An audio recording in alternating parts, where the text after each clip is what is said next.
Direct. Waduh. Apa lagi kan dibawain sama.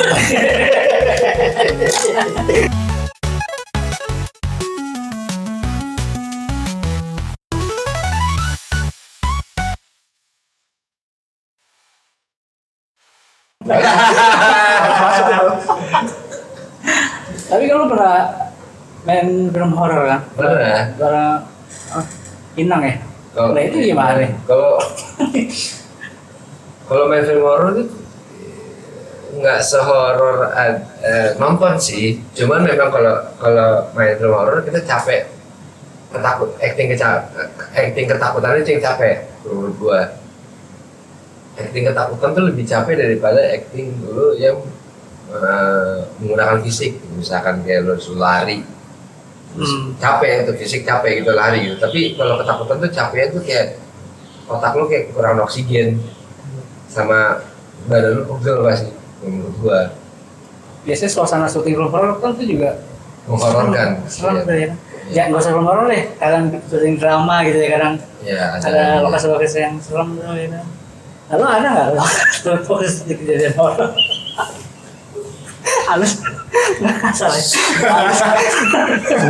Seumur sih nggak ada, tapi jangan sampai. Ya ada dong, nggak seru banget loh. Gue tuh paling takut sama. Ada ini aja. Bohong. Ngeri tahu. Takut sama setan serius. Iya. Takut. Informasi. Tapi emang ada apa beberapa kayak syuting waktu itu gue syuting di daerah Jogja juga tuh. Informasi ya, ini Marcel ya? Oh bukan apa lu lagi jadi sidik? Jadi gue ya sidik bukan. Ya itu ada satu lokasi tuh di Jogja juga tuh. Padahal film drama. Itu memang Masalahnya. lokasinya tuh yang horor. Horor. Ada salah satu di sana. Itu serem banget. Itu gue takut sendiri. Padahal itu film drama. Ya sugis aja kayak ada yang merhatiin aja. Oh itu belum menikah kan tapi lo? Apa? Belum menikah? Udah. Masa udah nikah nggak ada yang perhatiin? Iya. Soalnya kan ngeri ya kalau misalnya merhatiin makhluk halus kan ngeri. Nah, tapi gua pernah juga kan gua syuting pernah ikut sekali ada buku itu. Iya. Sebuah produk syuting. Nah. Dan katanya menurut para kru-kru lain menceritakan wah di villa ini serem, di koridor itu tuh serem, di kamar itu serem. Mungkin gua terlalu capek loh, jadi apa dulu juga capek gua, jadi gua capek. Tidur udah ini kelar lagi ini. Lanjut aja. Jadi udah gak peduli sama takut, jadi saya tuh yang penting udah tidur karena udah capek. Itu sih. Tuh. Yang belum tuh itu kan itu. Filmnya. Apa? Tadi film yang lu tonton nanti habis belum. Horor. Horor. Nggak ada judul spesifik nggak ada. Nggak usah ya. Nggak usah ya. Nggak usah. Ya, tapi menurut ini pandangan masing-masing aja ya. Dalam segi produksi nih, menurut kalian nih di Indonesia nih udah sampai sejauh mana? Bisa disamain nggak kayak yang di Bollywood atau di Hollywood udah bisa disamain kayak gitu belum? Bisa sih. Kalau gue bilang ya, cuma memang secara kualitasnya bisa menurut gua. Secara penjualan aja yang kita mungkin kalah, karena kita terbatasan paling kita hanya di nasional aja kan kuatnya, keluarnya kita masih Southeast Asia. Sedangkan kalau kayak Hollywood gitu kan udah jelas mereka penjualannya ada juga udah worldwide kan. Jadi kita kalah di pasarnya aja sih kalau menurut gua. Tapi kalau secara kualitas sih kita bagus sih menurut gue ya. Kemajuannya besar ya. Iya, dan bukti aja bisa lihat kalau sekarang di bioskop ada film Indonesia kan udah mayoritas kan. Jadi pasti produksi film itu menurut gue sih nggak kalah lah banyak, walaupun ya secara kualitas juga ada ini ya level-levelnya juga sih. Ada kelas-kelasnya juga nggak ya di Indonesia tuh? Gue bilang sih sebenarnya bukan kelas ya, tapi lebih ke production design kali ya. Si desain produknya itu dia mau ke kelas apa gitu, ke kelas mana. Maksudnya emang dari awal tuh udah dirancang kayak, jadi kita nggak ngincar kelas ini kok, kita ngincar kelas. Iya. Oh udah, emang itu udah didesain ya. Desain sih. Juga kan semua kan tergantung waktunya ya. Kelihatan tuh, nggak kelihatan. Apa yang produk ya produksinya ini juga yang itu tuh yang lumayan tuh asik. Itu cakep dari segala macam sisi ya, maksudnya dari post pro-nya, CGI-nya bagus, setnya bagus, dia dapat semua tuh. Kecuali satu scene aja tuh yang kurang, CGI yang pas pertama, yang Gunung Merapi. Oh yang dia lahir ya, baru lahir. Itu price-nya berapa tuh? Kalau post pro sih lama sih itu sih. Mungkin postnya tuh 6 bulan lebih tuh itu postnya. Hampir setahun ya kayaknya deh. Berarti dibilang ini ya, bisa terbilang kalau buat masalah kayak gitu di Indonesia mungkin masih agak ini ya, agak terlambat ya dibandingin apa balik lagi ke waktu. Gue nggak tahu ya kalau itu ya, gue nggak tahu. Tapi karena kan belum tentu. Kalau post itu kan menurut gue faktornya banyak ya. Ada nggak hanya teknologinya juga, bisa juga dari SDM-nya. Bisa jadi teknologinya udah canggih tapi SDM-nya nggak bisa memanfaatkan teknologi itu gitu. Mungkin juga kan, tapi bisa juga memang waktunya ada. Cuman memang ya karena SDM-nya belum terlalu mengulik teknologinya, jadi mungkin hasilnya kurang maksimal, bisa jadi kayak gitu. Atau juga bisa juga karena mungkin teknologinya yang belum nyampe ke arah situ, atau juga mungkin karena waktunya yang padat. Sebenarnya kalau menurut gue banyak faktor sih, dan karena kan kalau kita ngasih raw dari lapangan ke post itu kan, post itu bisa membuat hasilnya jauh lebih baik, bisa juga malah membuat hasilnya jadi menurun secara kualitas kan. Ya magicnya kan di situ ya. Iya.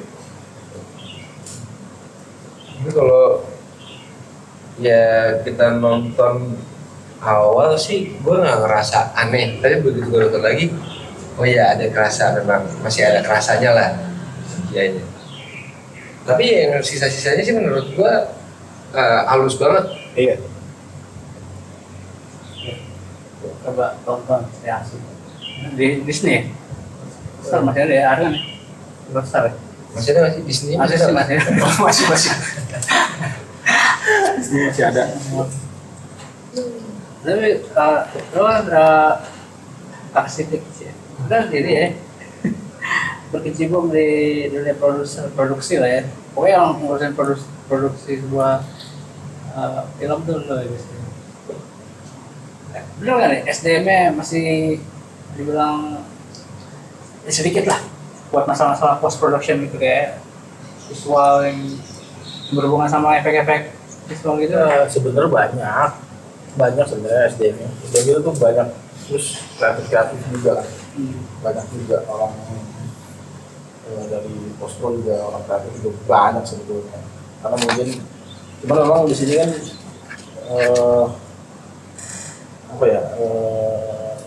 kalau dari segi kreatifnya banyak orang kita tuh kreatif lagi. Banyak banget. Tapi memang belum didukung aja. Belum didukung tuh sama pemerintah, juga belum didukung juga. Regulasi kita kan juga masih belum matang juga kalau untuk di industri filmnya. Tapi kalau dari segi produksinya juga, dari mungkin jam untuk produksi syutingnya, kuliah juga kan. Kalau misalkan ada kuliah pagi, bisa pulang bisa pagi lagi. Itu sih yang harus diperhatiin. terutama sama mereka. Kenaon? Emang kepala main Parekraf siapa? Aduh. Ini materi pinggir jurang ini sebenarnya. Materi pinggir jurang ini. Gue cuma aja ya. Itu sih. Terus so far sih SDM kita tuh Harusnya mah ada ya. ada. Tuh. Tapi kalau masalah politik, which is yang kita ngomongin adalah Afif rasanya yang manggil nepotisme itu banyak ada dari kalau mau jawab aja kalau Ada aja, Nepotisme. ada sebuah aja dalam sebuah produksi kan. contoh dong. Jadi- Apa? Profesi apa? Contoh satu aja. Itu kan disensor ya. Tadi kita kayak ngomong ini. Kalau di ini materi pinggir jurang loh ini, agak ngeri ya.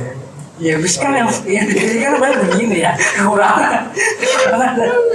Lebih. Ya pokoknya ada pasti ada lah suatu produksi dari segi politiknya, nepotisme segala macam ada sebenarnya. Tapi kan itu bukan berarti dunia film tertutup. Semua orang berhak dan bisa masuk ke dunia film ya. Iya. Kalau ada kenalan.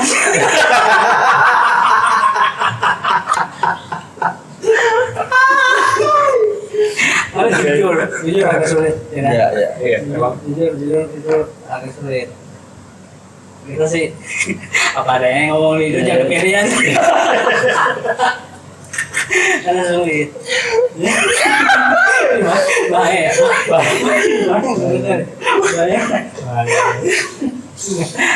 Yang penting jangan di take. Jangan di take kalau secara personal kan. Jangan takut aja sih yang penting sih.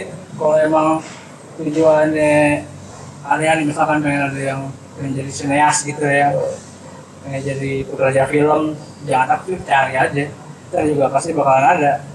Karena kan sekarang udah banyak ya shortcut ya. Iya. Lu kayak nggak mesti belajar, lu jadi orang ya dulu deh.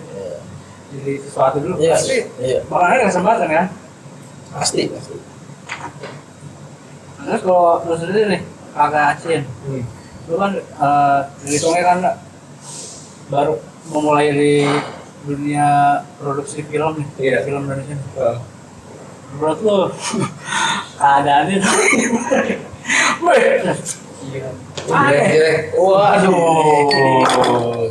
Kapan lagi kan dibawain sama Kapan lagi kita bawain sama artis Indonesia ini, Luas Anggara. Udah jadi makan duluan deh. Makan guys. Iya gimana tuh? kalau menurut gue sih kayaknya ini nggak cuma terjadi di industri film sih sebenarnya ya. Ya ini hal yang umum aja. Jadi kayak misalkan gue sound engineer gitu. Iya. Ya gitu. Ketika gue dapet break, maksudnya breakthrough gitu, gue akhirnya kepake nih buat bikin film satu dan ternyata hasil gue bagus. Orang kan bakal balik-balik lagi tuh. Iya kan? Makin lama jadi makin establish nama lo gitu kan, sebagai satu peran itu. Akhirnya kepake terus. Tapi sayangnya kalau kayak gitu emang akhirnya kan mengorbankan ya talent-talent baru sebenarnya yang emang orang yang juga sebenarnya punya potensi, tapi karena banyak yang butuh yang udah proven gitu kan, supaya jaga kualitas lah ibaratnya gitu, pasti orang-orang itu yang dipakai. Dan ya itu jadi nggak, kalau menurut gue sih nggak terbatas di film aja, di semua industri juga pasti seperti itu. Nah, tinggal gimana caranya lu bisa ngejual diri lu aja. Gue layak nih dapat kesempatan ini, gimana caranya kan yang jadi permasalahan sebenarnya itu kan. Channelnya gue mesti kemana nih? Tapi happy lah ya. Happy nggak sih? Bisa ke Gua jujur